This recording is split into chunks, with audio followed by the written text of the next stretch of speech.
Welcome to Slamfire Radio, episode 497, now recording live on Wednesdays, March 8th, and today is 308 day. I'm one of your hosts, Mo. I'm one of your other hosts, Kelly. And I'm another one, Adriel. Yay! Happy Hello. 308. Also, Happy International Women's Day. Happy International Women's Day. Yeah, Does that mean 308 is a ladies' cartridge? correct. Hmm. Mm-hmm. I still like it, though. And it will always be, International Women's Day is always March 8th. So it'll always be Happy 308 Day and International Women's Day. Took 308 away from us. Exactly. So we can get into what we did with guns. We will start with Adriel. Let's see. I guess I went to a gun show, and that was all right. It was packed. It was absolutely packed. Nothing really to report. There's some people who had some powder. It was Tundra Supply. They had a crap ton of powder. Primers are still absolutely ridiculously expensive. I didn't see very many. What I did see was around $200 per thousand. At that price point, you really can't reload. Was this in Edmonton? Edmonton area? Yeah, Spruce Grove. Yeah, Spruce Grove. Okay. Yep. And what else did I do? Hit the range, try out some 223 ammo that I had reloaded, and so I tried the Barnall. I'm hitting quite high, which is I was shooting at 100. Usually I sight in for 50 or 30 yards, and I zero it.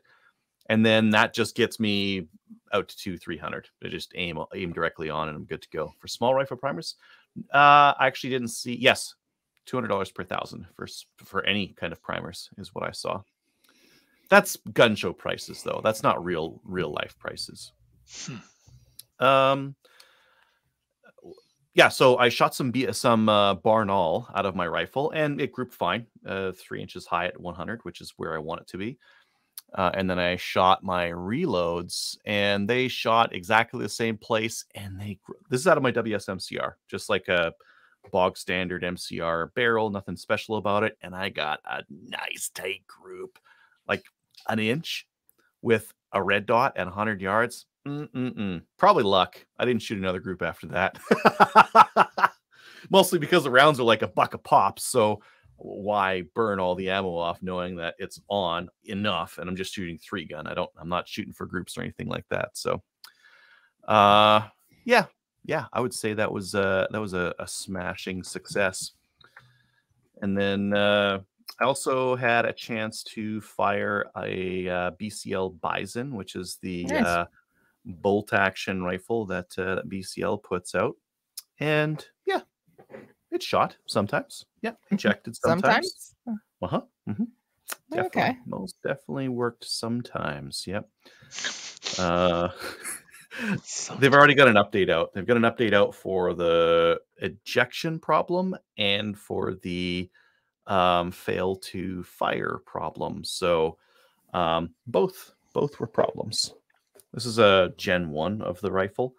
It doesn't have... They haven't been out that long, have they? How long have these BCL MRXs been out? A year? Yeah, I thought. Really? Okay. I Well, think maybe so. that gives them enough time to release something with a fixed. It's just annoying because I remember my 102 had problems with ejection because they had gone off script with a weird ejector system that didn't work. And I think they did the same thing here. And now their fix is a double ejector. But like the Ruger American does the same thing with a single ejector, and they're almost the same. They should just figure out what they're doing wrong compared to the Ruger and just tweak it, I guess. Make it the same as the Ruger. Anywho, it was a gun. And then I shot the Ruger Ranch just to compare against it. And yeah, it ran as well. I think the advantage there with the Bison is it can run those 20 round mags, and it runs them well. So that is something of an advantage for competition shooters like 3-gun and that kind of thing, not for accuracy. Accuracy out of it like the 65 grain, 70 grain bullets, and best I could do is about 1.5 inches at 100 with those bullets. With the lighter stuff, I got substantially worse. Other things. Did a bit of reloading. Did a video on. Well, I did a video on the Bison and on the Ruger Ranch. I got a video that's going to go to Utreon only. That I don't know when it's going to go out because I don't know when my editor is going to finish it. I am urging them to complete it, but maybe tonight, maybe tomorrow. Who knows?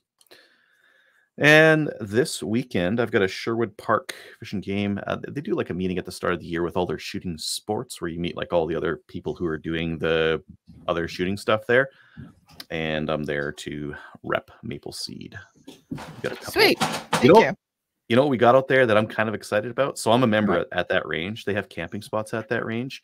And I got a couple of double header maple cedars that I'm going to be doing. So like Saturday, Sunday, which means I go Friday. I do a little bit of camping. I go to the do the event, go back to my tent, do a little bit more camping, go back to the event. Like all in one space. Nice. Don't have to drive very far. One setup and I'm done. And that'd be awesome. Yeah. Teaching and camping all in the same weekend. Yeah. Good deal. So I'm really looking forward to that. And I've been booking some other events at other locations across Alberta for Maple Seed. So just kind of setting up my season for that. Oh, I guess I did a Maple Seed call as well. Shoot boss call, that kind of thing.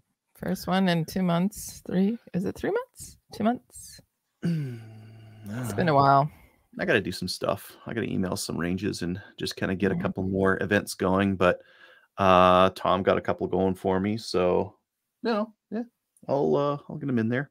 Yeah, I got a whole. Oh, I need to get some cases. I want to get a couple more cases for Maple Seed rifles. So I've got I really like those green ones that they have at Cabela's.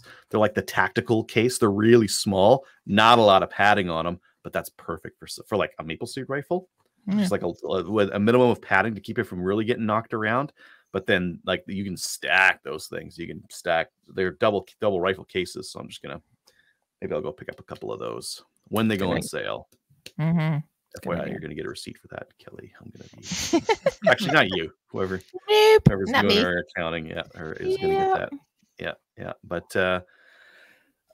since I'm going to Sherwood Park, I should probably bring a gun or two. And I just haven't quite thought at all about what I'm gonna bring. So maybe I'll think about that while the next person's talking.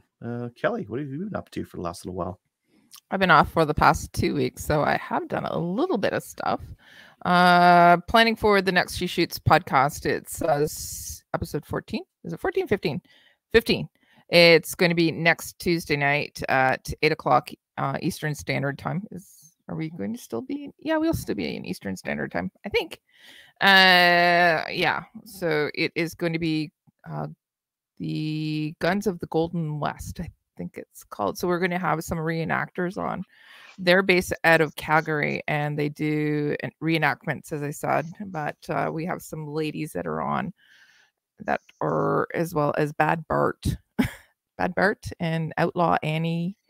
There's one more lady that's coming on, Ruby Roan. Also, they're coming on to talk about how they got into it and how people can come out and participate in it. It's lots of fun. It's a little bit different than cabaret action. They go to people's homes. They go to the Calgary Stampede and do reenactment. So it looks pretty cool.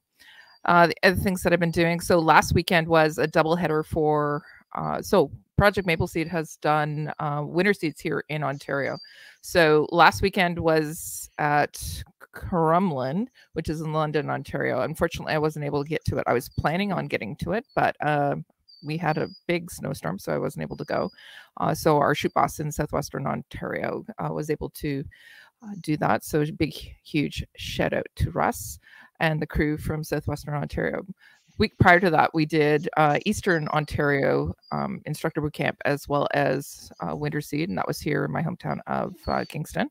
So we went out to that. It was also when I said winter seed, and I was hoping for cooler weather because we were in the +5s, +10 degrees. Prior to that, we got down to -20. So it was a little cooler. Cooler, yeah. And we got a dump of snow as well. So it was lots of fun. We had some really hardy people on the line, and we had a great time. Some other things that I was doing, the RO course that was at FRPC, I was able to help out with that. Now we're also going to be doing a range orientation for our new members come April. So that means that we're getting some new people in at FRPC. Those that are on the wait list, that's good news for you, because right now we've had a huge wait list and people are asking, when are we going to get in? When are we going to get in? So that's taken place. Going this weekend to Stittsville, which is just outside of Ottawa. We're going to be helping with the Canadian University Shooting Federation Women's event that is being hosted by Stittsville as well as Carleton University. So I'm going to be going out there, and that's my dog. He just yeah. Okay. So if you hear barking, the lights go out. All of a sudden, there is me running and doing something. It's because probably the dog did something. Yeah. I'm going on a pheasant hunt, so I got things ready for that are going to be happening on the 26th. I'm going with Kelly Kincaid and another lady. It's an all-females pheasant hunt that's going to be happening about an hour and a half from here. We're going to be going with our local trap and ski club. So the president, his name is Matt. He's bringing out his dogs, and we're going to be doing a pheasant hunt there. And that's about it, maybe. Yeah, I think so. Anyways, talk amongst yourselves. I got to go and fix some things. Bye. Bye. Mo, what about you? What have you been up to? I actually had a pretty full weekend of shooting related stuff. So Saturday, I went to an IPSC match. I know, shocking, at the Lonadier Club in Joliet, Quebec. And it was the second time I shot the 1911 in the classic division, and it was much smoother than my first match. I definitely didn't have, because I was aware of the beaver tail safety issues from the week before. I managed to get a better grip and not have that problem. And just overall, I feel like I shot better with it. I'm still a little bit slow and hesitant, but I think that'll iron out over a few more matches. So I'm going to keep at it. So I'm not quite ready to switch back to production. I'm going to keep shooting it. And then I stayed for the teardown. There was a little bit of festivities after, but I didn't have time to stay for it. Then on Sunday morning, I went to the Cornwall range, which is the one I mentioned that I got in as a new member, and part of their new member, I guess, orientation or acceptance. You have to do up to six supervised live shoots. Yeah. Right. So there was two. I guess there's two guys that regularly go on Sunday, like two of the trainers that are there regularly on Sunday morning. So I went there and I got the signatures of the two. So did they like your gun kata? Did they approve of it? Yeah. Yeah, I was. Or did you do like more like an old school, like flipping the gun around on your finger? No. I was like, I played it. I played it like a proper newbie. So,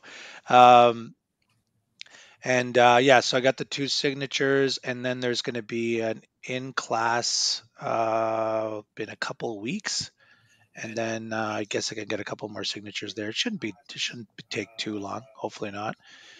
Then after that, I was lucky to be invited by some friends to some private land for shooting, which was nice, an awesome experience. I have to say, out of all the things I've done, something about just like shooting on land, and the guys that came brought target stands with boards for the paper zero targets and the hangers for the steel, and like we were just out there in the middle of this field, and we had the rangefinder to mark off 50 and 100 and 200. If we had more time, we could have probably shot to 400. So there was enough, like, safe real estate to shoot. And then the best part was that because I wanted to work with the voodoo, and I had zero issues. What'd you do? Now here's the thing. There was three things I did. So there's three factors. One was I had taken the bolt apart, and I did what somebody recommended was to dry it up, make sure that it's super dry, there's no oil on it at all. So I did that. The other thing I did was there's a voodoo video on YouTube where they show you how to slightly adjust the pin, like so that it protrudes a little bit further. So I did that. And then the third factor was it was like +3 or 4, so it wasn't Mhm. minus. So now I don't know which of those or if all of those contributed to like not having issues, but I was just happy everything that it worked. And you know what? Like the thing is, I'm not that great of a shooter, but this gun is accurate, so it's nice. So I just need it, but I need it to keep working in all seasons. There's going to be a match in a couple weeks at Stittsville, the range that Kelly mentioned. We seem to miss each other there. She goes one week, I go the next week. She goes one, and so on. So yeah, that was and it was just a great experience. And one of the guys had his binos out, and it was the Vortex, the one of the high end ones. I forget the name of it, and I couldn't believe like how nice the glass, like how clear it was, right? So I can't remember the name of it, but and really that was it for me. How about you, Cal? It's getting things more set up down south here. Um, yeah, haven't gone out shooting, but started working out in the field this week, and actually, yeah, things are progressing. Got my social security number coming, and then got word Nice. today that we got our apartment. We got approved for our apartment, so we can move it. I can move into that next Wednesday. So yeah, within the next week or two, I'll be able to buy guns down here, which will be good because I'll have Sweet. a residence and my social security number. But I am heading home.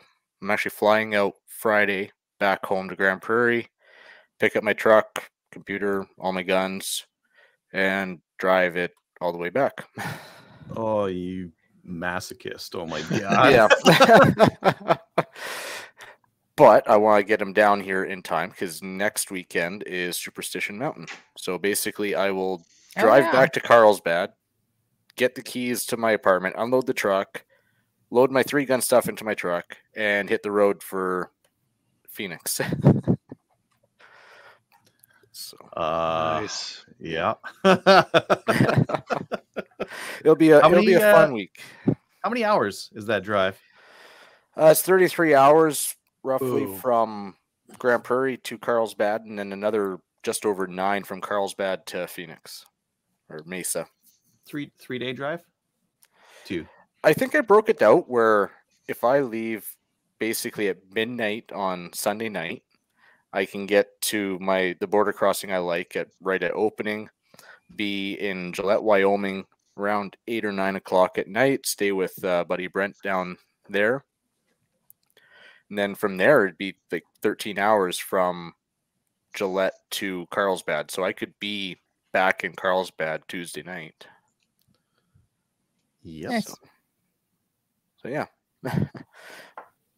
But that's pretty much, that's it. Things are starting to come together, and got a place so we can actually get settled into, and it's going to have better internet than I'm dealing with right now.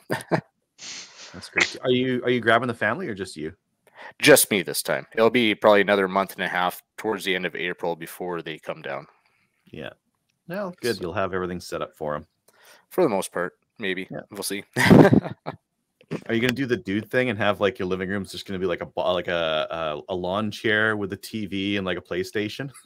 Nice. We'll see what becomes available. I know I'll be sleeping on an air mattress, so picking that up at home, air mattress, and get my priorities and figure out, like, obviously I'm gonna need a TV, but I think I'll be buying a desk and chair first so I can set my computer up. Yeah. Good plan. Folding table. Mm-hmm. Yeah. Well, I already have a few of those, so lawn chair, There you go. like just the camping chairs. Nice. You're set. Get a little wire spool. There's your table for out on the patio. Yep. One of those blow up beds where you plug it in and Yeah, that's coming. That's gonna be my bed for the next while. yep. But yeah, That's Okay. about it for me right now. Adriel, how about you? I did mine already. Yeah. Okay, Mhm. Yeah. I was late. We're all done. Right. We're all done. We can move along.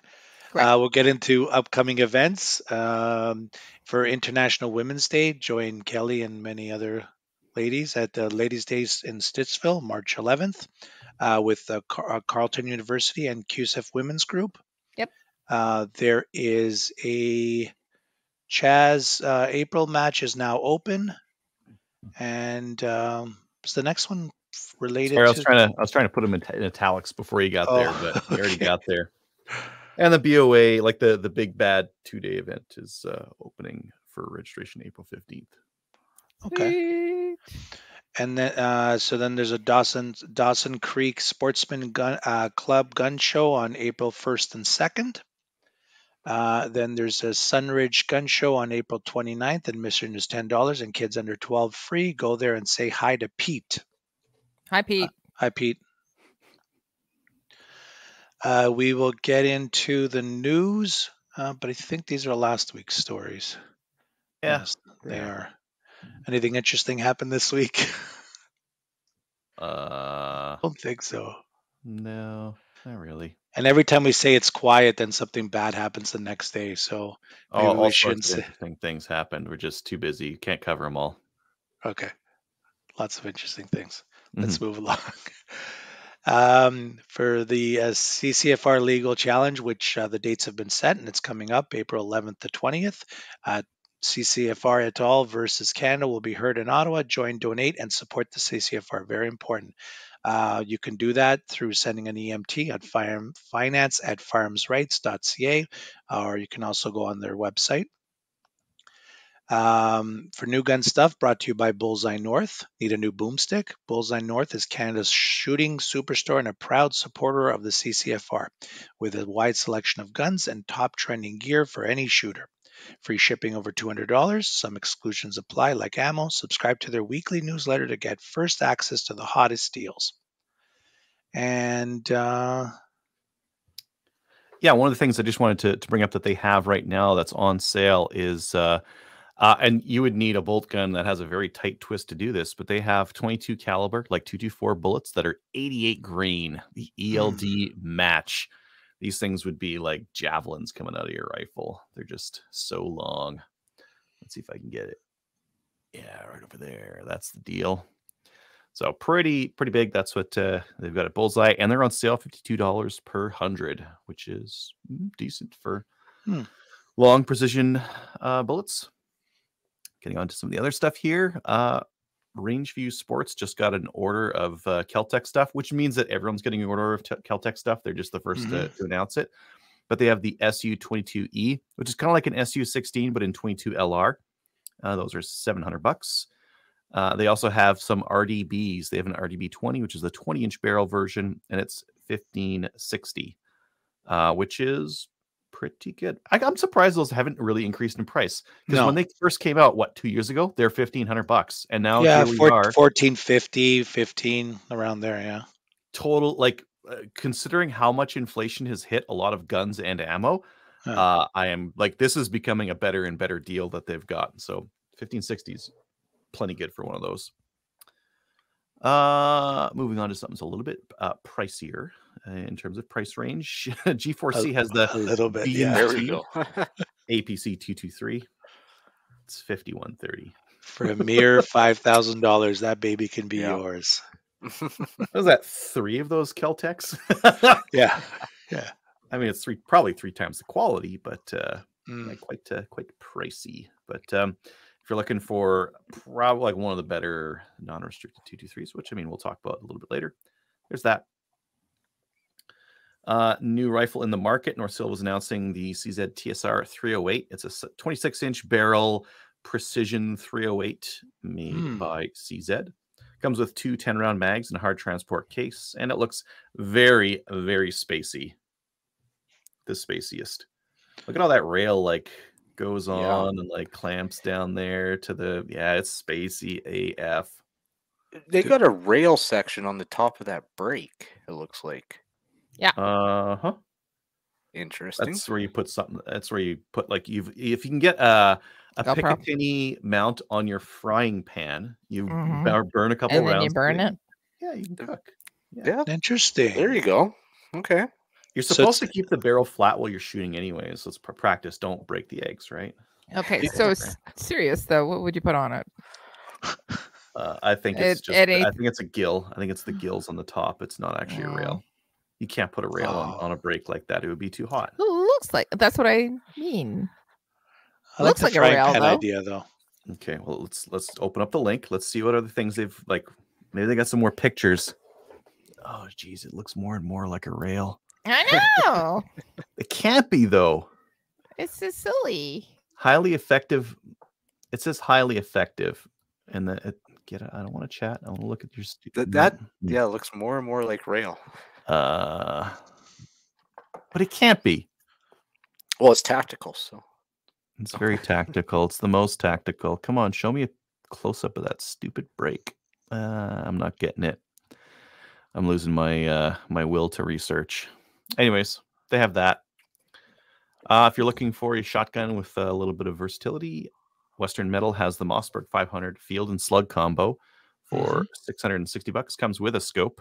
So it's 2 barrels.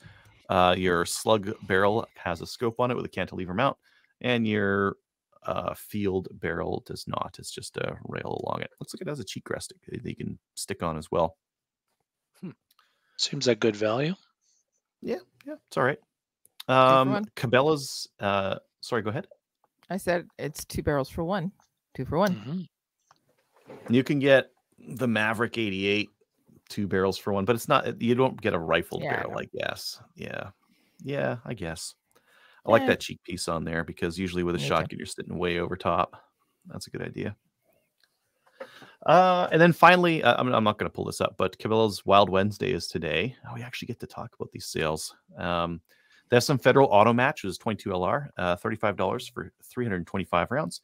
They've also got some Sacco ammo for cheap today. So if you want to take a look, go take a look over there today. That's all I got to say about that. That's good. Good stuff. And for tonight's main topic, we thought we would discuss AR cope guns. Like, I can't believe it's not an AR. And if I could only move to the US and get an AR, but I can't, what can I buy here? Now we're talking about 223 rifles. Yeah, 223 rifles specifically. AR-ish. Yeah. Okay. Maybe we should talk about what makes an AR good, and then that'll help us judge. Like, I would say customizing it, making it your own. That was probably I think the number one thing that makes it the most popular. So when you buy an AR, you're buying into the platform. You're getting something that has like a changeable stock and buffer tube that's easy to do, grips that are easy to do, trigger guard bottom bit, which I don't know if you care or not about that. Triggers. I don't know how much you care about like interchangeable bolts and BCGs and that kind of thing, but I guess it's nice that you can. Barrels, yeah. Nice. Forends are nice. It's nice to be able to build a separate upper to change your caliber, but capability of, and like the disassembly on them is quite good. Like if you want to clean it, it's easy. Yep. Pop it open. Oops, providing you have a detent in your buffers tube. I don't have a detent in it. No. And I forgot about that, of course. But yeah, it's quite easy to open it up, clean it out, and put it back together. Accuracy is good. They're practically free float, which I know a lot of the other guns that we have aren't. So there's not really a lot. Like these barrels whip a bit, and there's not really a lot on there to worry about. There's a gas block, gas tube, but the gas tube can move. It doesn't really matter. The gas block can move, and they're not really going to influence the barrel that much. You're not going to torque on the barrel by torquing on this forend because it's, well, you can get a free float forend for very cheap, right? Reliability is usually pretty good. Yeah. There's some idiosyncrasies though. Like some ARs don't run 100%. I had problems with like ammo. Some of my barrels didn't like some of my ammo. There's some tuning required to get like the right weight of spring and buffer and all that kind of stuff. It's not bulletproof. It's not a bulletproof system. No, It's just been done a lot of ways that a lot of people know how to make them run properly and whatnot. I say ergonomics, like not too many other rifles kind of feel and fit, the way they Well, do. yeah, the manual of arms is pretty good. It's all intuitive. It's not perfect, but it's damn good. The bolt release is a little bit slow compared to some of the stuff out there, but it's pretty good. Mag release is good. Mag insertion is good. Safety is pretty easy to use. It's not the easiest. Like some of the new ones have the 45 degree, like turning off the 90 degrees.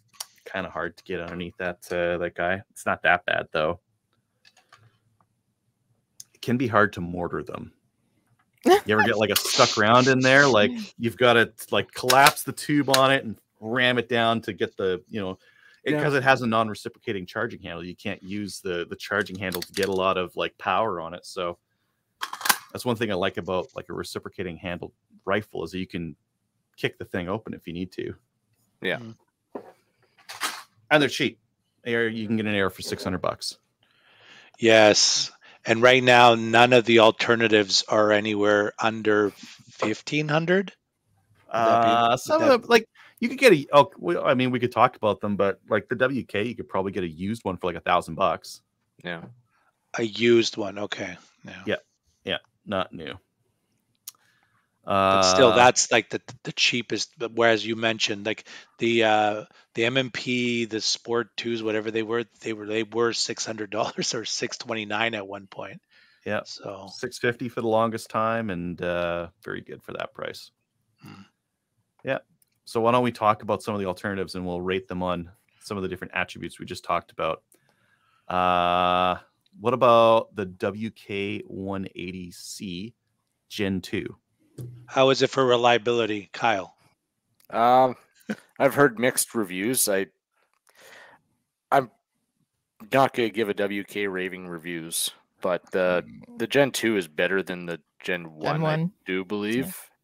How much better, I don't know, because from the sounds of it, and I stand to be corrected, they didn't fix the bushing issue on your piston. I think it's still the nylon bushing. And the pistons themselves still break. Yeah. It's nice that they narrowed up the receiver so you can actually use like an actual AR safety or AR anti-walk pins. Yeah, I don't think I've actually heard too much on the reliability other than known failure points, and the piston bushing is a big one for me. So how about the anything else to talk about the WK180? Kelly? Well, the reality is there's a lot of them available as well. So if people want something, they can, and they're also not as expensive as other things. So if you need something and you're not able to get an AR, get a WK180. The company themselves, their warranty is pretty good. You can you can just text them and say, hey my piston broke, show a photo, and they'll just mail you one. Okay, what about the WS-MCR? I've got one. Yeah, I think you have the most experience with the MCR of all of us. Yeah, very similar to the WK, except like more steel in it. So, and it like no charging handle problems. I think the WK, like the Gen 1, like it was just version after version of charging handle issues, breaking or falling out, and the WS-MCR never had that issue. It just always ran fine. I think you have your common things you need to fix. If you had an AR and you knew like AR stuff, I think you could get the WS-MCR running pretty good. I do believe they break pistons too. They're just not as often as the WKs.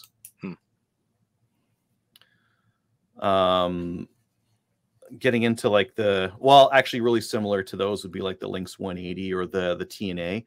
Those are basically just like lower upper kits. So we can't really comment on the reliability of those because they're just kits that you can use to build on top. The Sterling, what is it? The R18 Mark II or something like that, Mark III, R18. Anyways, now we're getting into like pretty different designs because that one uses a quite different piston design. So step up in price too. So I can't say I've heard anything bad about the Sterling. But well, I haven't heard a whole lot about them either. Yeah, the foreend's like weird. It's like you can't. A lot of that isn't standard anymore, and they are like in terms of pricing. I believe they're around $2,700. So they're quite a bit more expensive. Yeah. They have a non-reciprocating charging handle on them.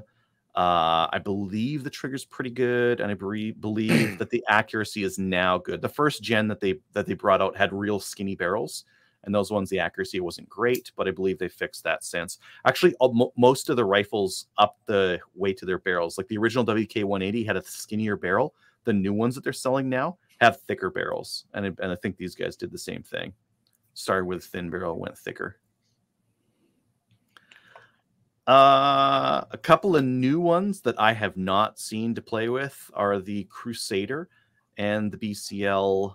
What is it? What's the BCL one called again? That's Siberian. SRD2. Yeah, Siberian.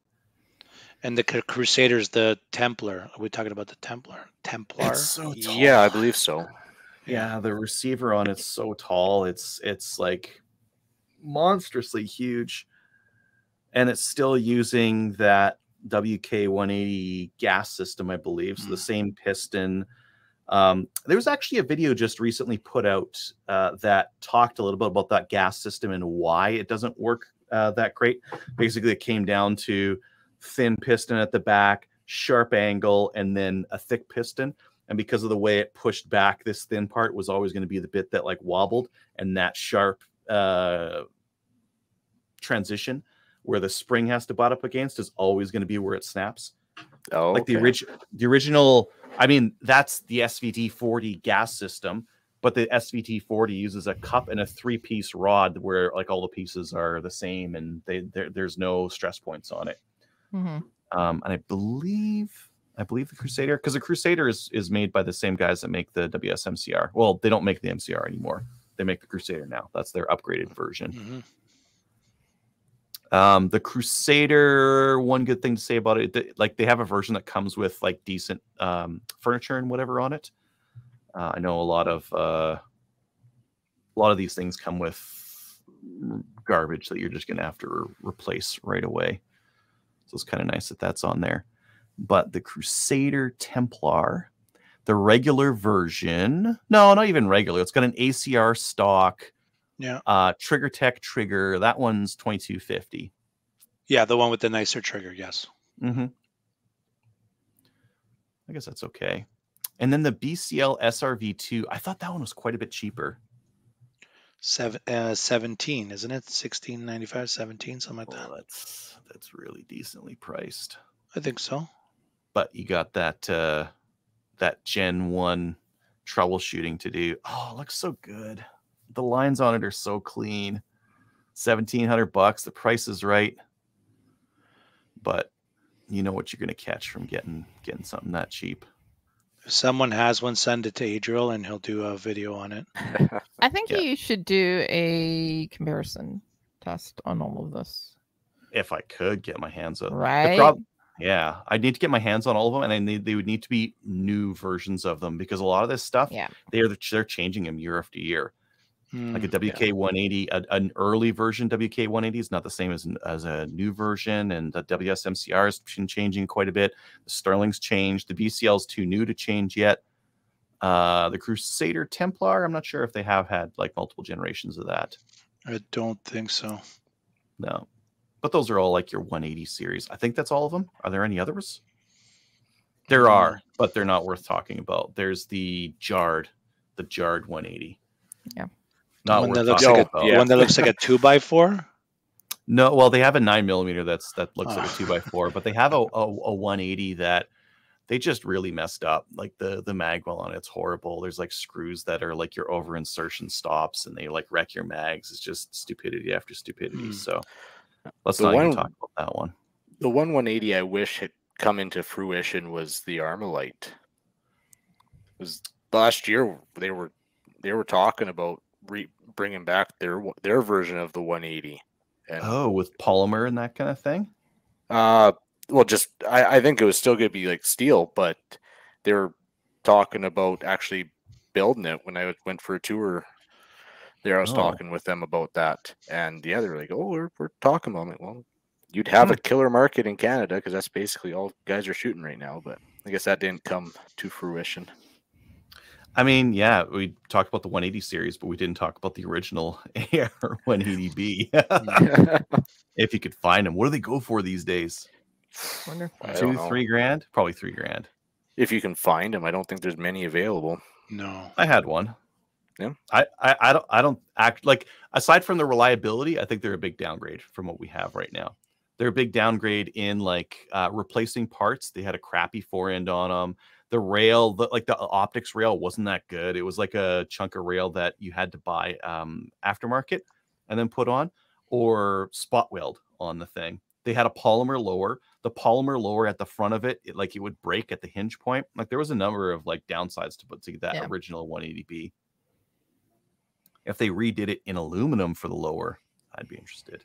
And like an aluminum, like give me an AR fore end. Give me like a flat top rail. Yeah. Well, modernize it. Yeah. Do you know what those original AR 180Bs cost when they came into country? What? No. how Like much? $600. No. How much? Came in. Yeah. Hmm.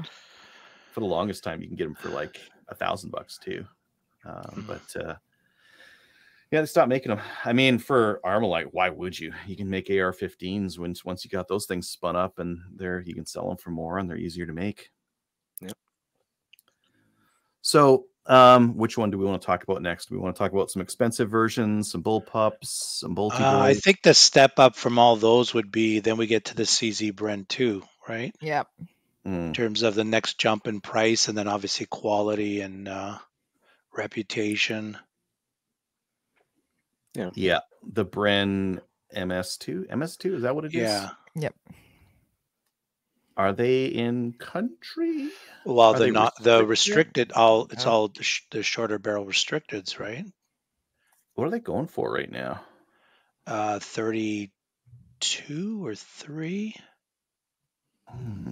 Let's see.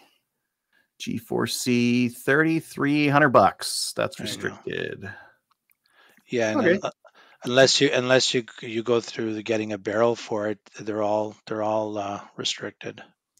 But for $3,300, you're getting a rifle that is reliable, accurate, all the good stuff. Like it's just going to run. Yeah. It's CZ. It's a modern design. You're not going to have you're not going to be able to swap parts with an AR for a lot of those parts on it. Yeah. Hardly any. Yeah, I don't think. Speaking of non-compliant AR alternatives, I guess we could go with like really up in price to the B&T APC 223. Yes, and they keep going up in price. So I saw one jam, and now I'm not interested. No. I saw a guy shooting one at 3-gun. I'm like, oh, that's sick. I love it. And I saw him jam with it. I'm like, No. that thing should tie my shoes for $5 grand. If it's jamming, I don't know. You know, he died a little inside when that happened. Well, I don't know. Out in Alberta here, a lot of guys have like silly oil money to spend on expensive guns. So I think it's probably fine for him. But that gun is like, again, another one of those high price, but you're buying some quality there. Yeah. And then I guess another category are the bullpups, right? So we start with the T97, I guess, and going cheapest to most expensive. Yeah, the T97, the Gen 3 has a flat top on it. So like the Gen 1, you had to do some cutting and some all sorts of other stuff to get a flat top on it. Gen 3 has a flat top, has a side charger. So that's all good. Ergonomics on the safety are still bad. It's still in your armpit. But I like the accuracy is okay with them. The trigger's still a little bit creepy. It's a real ghosty trigger. Like you cannot feel the sear. You just like pull, and all of a sudden, oh, it just fires. But I like a lot of the stuff. But you can't shoot them as a lefty. You'll eat brass. Yeah. But just shoot. And they were, I think, at one point you could get them for 1,000, but they're probably 1,300. I haven't seen them a lot for sale recently, but I feel like Yeah. they're still not that Mm-mm. expensive. What do you guys think? I'm going to Search say for a Gen 3. 12. What am I going to find? FOC's got one. Let's see what the price is on this thing. 1,300, but out of stock. Okay. I wonder if you have to get them used. Email when stock's available. That one was $1,350. Got some on used market, $1,000, $1,300. Yeah, they're on the used market. There's some originals for $1,200, $1,100, $1,000 with a flat top. Yeah, that is going to be the lowest price option. Yeah. Yep. And then the step up from that would probably be the Caltech RDB, which we I like the RDB. Yeah. Yeah. I like it for if you're a lefty, that's the gun to go for. Because it just dumps the brass out the bottom, and adjustable gas system, which is really nice. So you can tune your gas system to whatever round you're shooting, and not have like a real, like a lot of those 180s, they all use a fixed gas system. Not all of them, but most of them use a fixed gas system, and they hammer the crap out of the bolt because they're way over gassed and they're just beating the hell out of it. But with that RDB, you could tune that in. There's aftermarket parts for the forend, for the trigger, but don't do it because you have to crack the thing in half, and it's a total pain in the ass. It's kind of ergonomic in a weird way. Yeah. You can run them fast. You can be competitive with them. It's an interesting look. Sometimes I look at them and they look good, and then other times I'm like, it's odd. They don't got smooth lines like some of the other guns, but that's hard to do with a bullpup. Yeah. But I think the step up from that, the X95, I personally think it's a nicer look, but it's definitely a nicer bullpup overall. So, well, my thing with the bullpups is while you can get good at running them and manipulating them, the amount of work that it takes to get good at them compared to like an AR style platform or a non-bullpup platform is you got to do a lot more work and practice to get good at that. You're talking about mag changes? Yeah, your manual of arms, just operating it. Yeah. It's more awkward to drop. Yeah, it's more awkward to drop a mag and reload. And yeah, but Taylor out of Calgary is kicking ass with his RDB. Oh yeah, like it can be done for sure. Yeah, it's just there's some more work. I don't know. Like if you started with an RDB and you don't own a semi-auto rifle, like a normal layout semi-auto rifle, is it a big disadvantage? I don't know. I don't know how many hours you got to spend in your basement, like flipping mags around and like practicing that before you get it. You laugh, but like if you do that with a shotgun at 3-gun, you'll be better than mid-pack in no time. All you need to do is like practice some of the manual of arms in the basement, and you'll beat mid-pack very quickly. Yeah, because most people don't practice quad loading for their shotgun, and they're slow and they fumble, they drop shells. Yeah, and a lot of time is wasted just doing that, right? So yep. So if you practice that in your basement and you get like really comfortable with it, you can beat other people just by. Anyways, RDB, yeah, I like it. Reliable. It's not going to break parts like some of the other ones. Well, you can't mortar it. If you mortar it, you'll break the plastic butt pad on it, which David's probably going to mention because that's what he did to his. The charging handle is nicer to use than the bolt release. Oh yeah, the bolt release on the RDB is garbage. It's like some 2-button push downy thing. Yeah, charging handle. Yep. Where are we at now? X95 and Tavor. Both good. I think the Tavor looks better than the X95. I know the X95 is better. I think the Tavor looks better. I like, but it's the not the better 9X. rifle. It's not the better No. rifle. X95 is better. It's got good, like the safety on it's good. The mag release is good. Mm-hmm. I think the bolt release is fine on it too, but not full ambi like the RDB is. No. Uh, I think we're just left with the bolts. well, there's the Benelli MR1 if you can find them. I believe that one's still game, but that's a weird one because that's Yeah. Can you find it? Is. used. I'd probably be able to find them. I don't know if I can find them new. Hmm. Yeah, but that uses a gas system that shouldn't really be used on a rifle. So let's just keep going. Bolty boys. Bolty. Bolties, the bolties. You be more accurate. As As a general rule. Yeah. I mean, the Ruger wrench is accurate. I was shooting that one over the weekend that's a here. great firearm. Yeah. Oh, Tyler mentions one we missed, the HKSL8. Oh yeah. It's German space magic guns. Yeah. Space Magic. Yeah. Actually, the one thing with that is it's a proprietary mag. They don't have a Stanag I adapter don't or believe anything so. like No, that? it's a proprietary mag on that. I do believe. We'll wait for Tyler to clarify if that's got its own option for a Stanag mag adapter or something, because that would be a deal breaker. Because in any of these action rifle sports, well, that's not what we said. We didn't say that we have to shoot these in 3-gun. We just said it has to be 223 semi-auto. It's kind of like an AR. HKSL8's just like that, proprietary mag and all. There's a conversion kit, if I recall, is what he says. Okay. It's possible. You're saying there's a chance. There's a chance.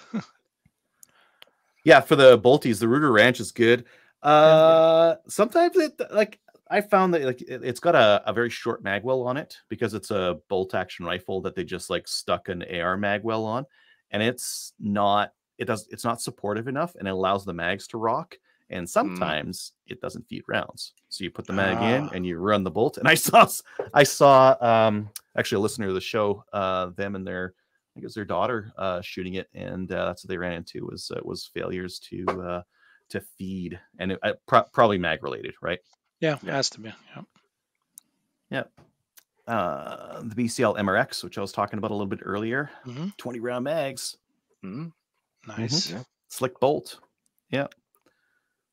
But still some teething issues. Maybe they've got those fixed. Sig Cross is out there. That's around $2,500. But now you want to talk about accuracy. Yeah. Now you're actually getting something with some decent accuracy. Yeah. And like a cool gun too, not a tank. That thing, I think they're like 6 pounds or under. They're super lightweight.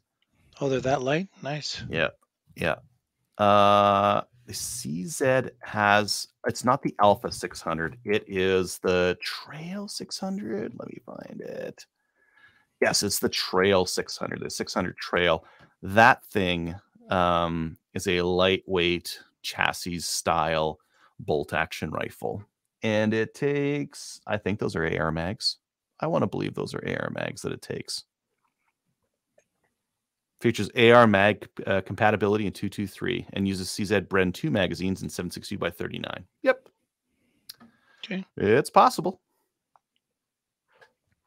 And then I think the one that came out soon after the bans was the Maple Ridge Renegade. So you can take all your parts from your AR and stick them on that thing, and you're ready to roll. Tyler was just linking to that conversion kit from Aztec Armory. So it is possible, and it is a product, and you can buy it in Canada, or at least at a place that imports to Canada. Thank you, Tyler. Which one would you guys get? Which alternative would you get under which circumstance? If I could get a non-restricted Bren, then I would buy that. Oh, I think the Bren is the right.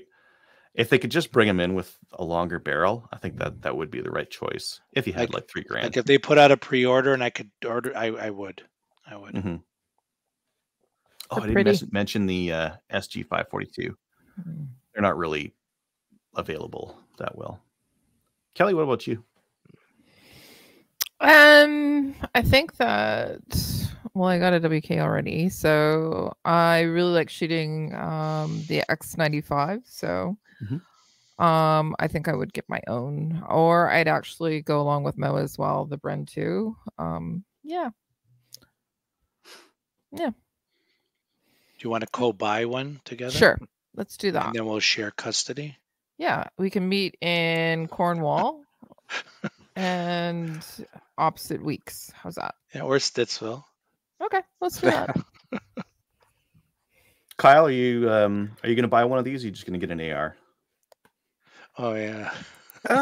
You know, I would actually look at maybe like a Sig Cross or something. They're cool. Yeah. Get a bolt because for semi-auto, I mean the B&T, I'd love to try that, or the Bren 2 M2, but MS2, but no AR when I can build them. Yeah, I think the thing holding me back from the Bren is just the fact that it's restricted right now, and it's just kind of a hard thing to make. And you're going to spend $600 to make it non-restricted, and I'm cheap. So I think for myself, I want to believe that the Sterling R18 or the BCL are going to be the choice. Supposing one of them can manufacture at a high volume and to good quality. Good quality, yeah. I don't know. I really don't know between the two of them. I've heard good things about the R18. I've heard good and bad things about the BCL. But they're both more in my price range. Especially the BCL. Yeah. If it worked, that would be amazing. Hmm. Because it's $1,700 and it comes with like a decent $200 stock on it already. And a nice forend that you don't want to replace. I think we Yeah. I think we mentioned a lot of good rifles. Yep. If you think, let us know in the comments what you think you should get as an AR cope gun, and we'll mention it as we go along here. Yeah. There are options out there for you. Yeah. I just want to use my AR though. Yeah. So accurate. So short. Oh, where'd I put it? Oh, down on the ground here. If I could just take it to the range, that'd be amazing. Soon, maybe for you. Soon. I forgot the bit of news. Alberta announced they're going to put in a new Firearms Act. Oh, that's right. Yeah. The only reason I didn't put it in is because I was waiting for Ian to do a review of like what it actually meant and if there was anything good in there, or if it was just like Saskatchewan's deal where it just makes it so that the province is responsible for compensation and seizure of firearms. Yeah, he hasn't come out with anything yet. It's just been a day though. I know, but still, he's usually it's out in 10 minutes with him. Yeah, well, hopefully it's going to be cool. Like there's parts in that bill that are very interesting. There's parts where it's like, oh, the lieutenant governor of Alberta is going to be responsible for classification now. It's like, for real? Is that what you guys? I don't think that'll work. But good on you guys for trying. They are non-restricted. Done. Yeah, that would be. Oh, that's all I need. I don't care about all the other stuff. ACR, okay, yeah. I mean, those guys will care, but if they could just buy an AR, $600, and they could just fix their problems. Yeah. Okay.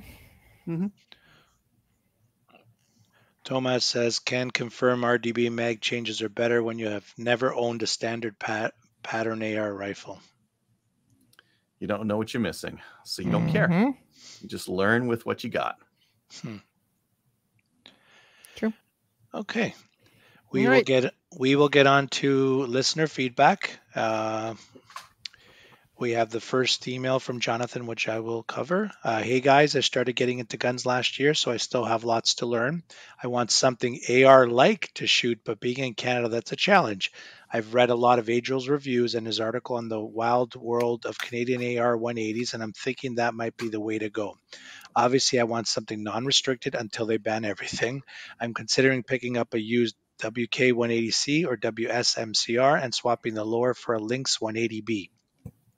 What would you recommend? And if you do get a WK, should I stick with a Gen 2 or a Gen 1 be fine if I'm swapping the lower? Thanks for the help. That's the more inexpensive way of doing it. So if you're like budget limited, go that way. That's the way I went. Okay. Hopefully he'll find the main topic helpful for him as well. Yeah. I think That's we gave like a lot. when I saw his email. That's what I was like, oh, let's do this. Let's talk about AR Cope rifles and Oh, what so else he is was out the there. inspiration. Thank you. Yeah. And then our next letter, I'll read this one too. I feel like practicing my reading tonight. From Spencer. Hey guys, after Kyle was talking about U.S. ammo prices last show, I thought I'd forward a flyer from my local gun store. You can see the ammo prices around here at brick and mortar shops are still pretty high. This is one of the biggest gun stores in the U.S., and their ammo prices are still terrible compared to what you can find online. For online companies, I would recommend a site called SG Ammo. They usually have the most competitive pricing on standard calibers, and they are easy to work with. They do free shipping on orders over $200, and the sales tax they charge is just the base rate for your state, so no additional county or city taxes. There's also a website called AmmoSeek that may help find online deals, although lots of times their information is pretty stale. Still, it can be fun to browse and is how I found SG years ago. Take care, Spencer. So the flyer is from Adventure Outdoors. There's some decent stuff on here though. Yeah. Even as that 9mm 115, 25 cents a round. I was looking at that. Yeah. For real? Like that's pretty amazing. 22 500 round box for $34. Pretty good. 308 200 rounds for $21. That's just like Full Metal Jacket stuff, but still $1 a round for factory ammo. Inconceivable. Inconceivable. That's what I was going for. See, I was listening. Yep. So anything from YouTube, Adriel? Oh, I bet there's some people complaining about the Oh no. I'm logging in, and it's the first comment. Although I think it's our last show because it says you need to fire heavy field loads first to break it in. Hi, Adriel.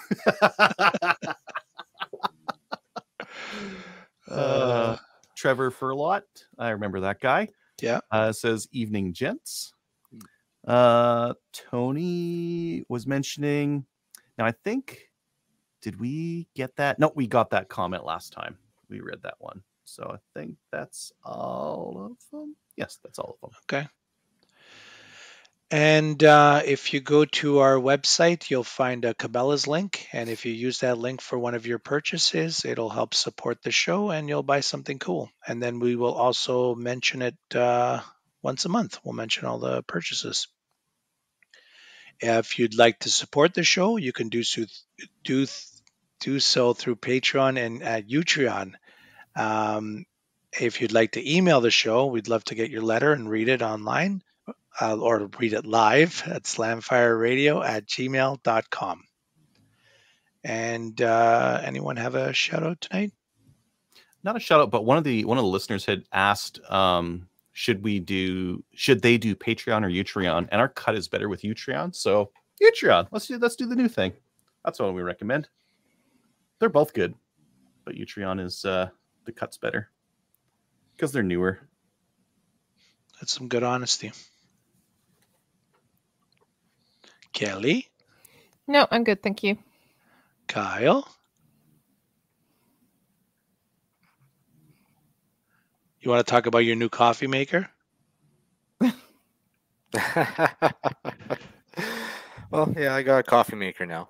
Didn't mention that, but I know my internet got crappy last week, so I'm gonna shout out Carrie and Dean for taking me out shooting when I first got in the country. So, What'd you shoot? I told you it was an AR. Oh, the voice has to go again before it gets to you, and then we got to come back. Yeah. Yeah. Okay. An AR. Yeah. Very good. Very good. Lucky. But we shouldn't be jealous. We have lots of good alternatives, right? We have lots of alternatives. Oh, we're going to leave out the good part? Okay. They're like all We missing can still be something. jealous. They're all missing something. Yeah. Yeah. They're all missing something. We're all missing something. So what are you going to do? I have no shout outs tonight. Check us out on Gunners of Canada. Like us on Facebook. Watch us on YouTube and Utreon. Join the CCFR, which is very important. And see you all next week. Later, everyone. Night. Night. Hey, everybody.